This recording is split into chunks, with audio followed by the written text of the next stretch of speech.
So to melt this accumulated ice, we just use boiling water. We have very hot or boiling water here, and then an empty glass here. We take a turkey baster, absorb some of that hot water, and we're just going to push it down to that hole to melt that ice. I'll do that again. And if we do that, if you listen carefully, you can hear like a dripping sound. Let's listen here on the next one. That means that the line is now clear of any obstruction. Here we go. Let's listen. You can hear it dripping down the tube into the evaporator pan at the bottom. Let's listen again. You got to get that noise. There we go. We can also, if we have a bunch of ice built up on these fins, we can use the hot water just to melt that. If a lot of water accumulates here, you can suck up the water with your turkey baster and put it over into the other cup, and then put more boiling hot water back in to melt more ice. Then you can suck up the water that's lukewarm, get rid of that, put more boiling hot water into the picture over and over and over until you've melted all the ice. Remember, this is a very lightweight case. In this situation, we had just a tiny bit of ice here. Typically, you're going to find ice here, and here, and here, and even a big sheet of ice here. So be ready to spend maybe 45 minutes to an hour to get rid of every bit of ice that you can find, and keep pushing water down in here until you hear that sound of water going down the tube all the way to the evaporator pan. There we go, we can hear it. And that will get your refrigerator back working.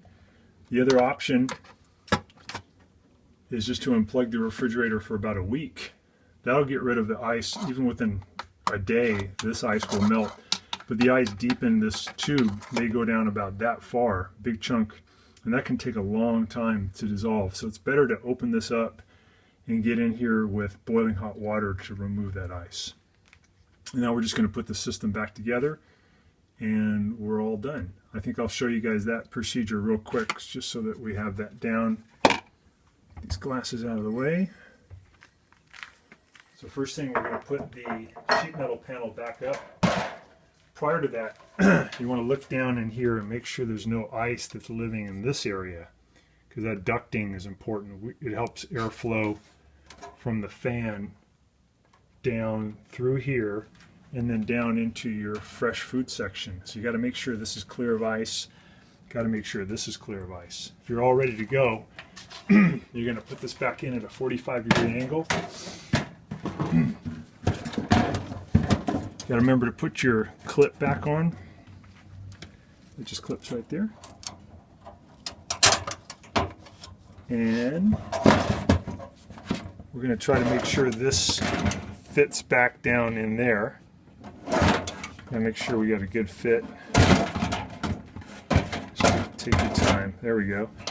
And then the next thing is we got to make sure that this thing fits back through this hole, right? So we're going to just guide that in, get it started, and we're going to push this panel back in to position.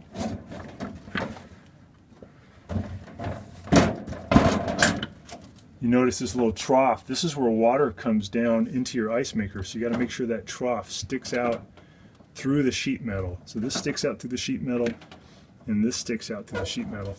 Now we're going to put in those 2 screws to hold it back into position. Those are the little silver ones. We're using a 1/4-inch drive to do that. We'll do this one.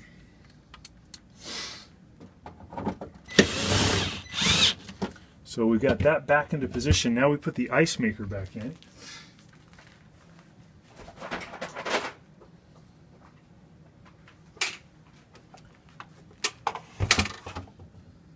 So I usually like to put these screws in just to start them, because then I can push the ice maker in and then just drop it down and then tighten it, just to make it a little bit easier.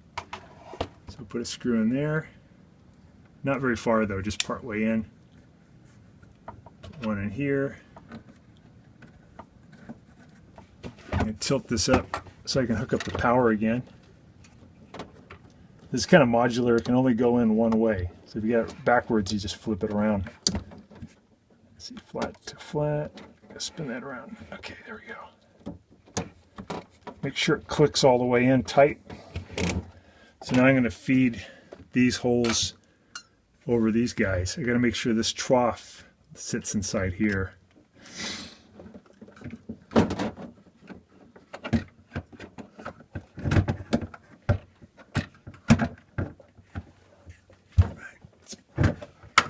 Line these up.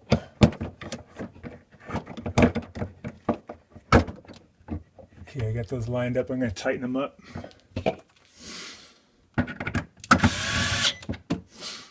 You want to get this level. As you tighten it up, just make sure it's not tilted, not leaning down, tilted down or up, because the water has to flow in there and form ice. So it's got to be flat, or the water won't form ice cubes correctly. This is the third one. This goes in the bottom. It just kind of holds it all in. That one's tight. And then to make sure it's going to harvest or call for ice, this arm has to be down. If this arm is up, it'll stop production of ice. This will start production of ice. We'll put in this last piece. So,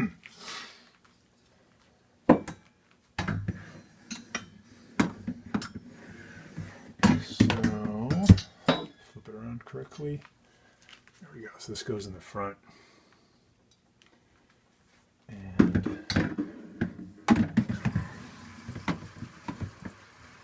what we're hearing is the water valve opening up to let water into the ice maker. So I'm going to push these in first, lower this down, and then push these guys in. So I get this tray back into position. And that's it. And that's how we get rid of a refrigerator that's leaking water continually. It's a matter of that being clogged, and we just learned how to unclog it. And thank you for watching.